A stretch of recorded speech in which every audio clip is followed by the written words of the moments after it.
I wonder if you've ever ventured into a place that you've never been before without taking a map with you.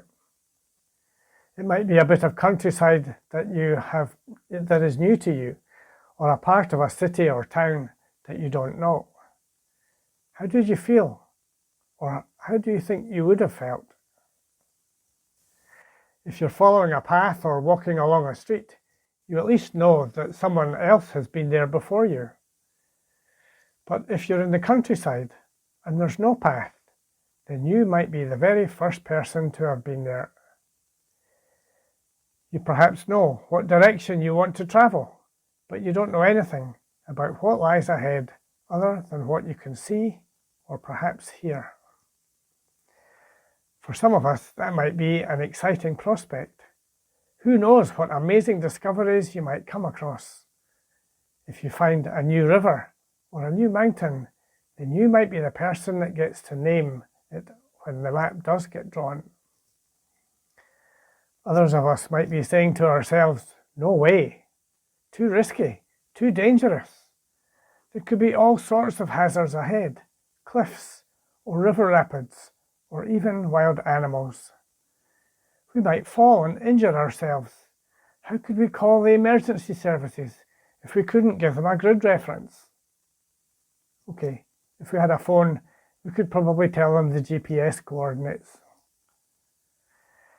It's a plain fact that some folk enjoy exploring new and unfamiliar terrain. We like to be the first to try something, or at least the first that we have heard of.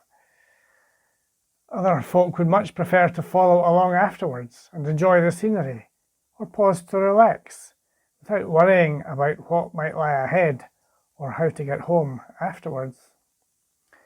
They are like the settlers of the Wild West, who journey in a large company of others with horses and wagons and perhaps even the kitchen sink. In between the explorers and the settlers, there is the full range of character, including people who alternate between the two. Explorers and settlers are equally valuable, as are the others between. We need to understand and respect each other in these times of change. Today, the Church finds itself already in unexplored territory. Hardly anyone has ever tried to be church when we cannot meet together. No one has ever done that here. We are the first, and it's a bit scary. We shall be thinking a bit more on this subject later. But first, let's hear our Bible readings for today. They both speak about people journeying to a place they have never been to before. Jacob in Genesis 46 and Jesus in Matthew chapter 2.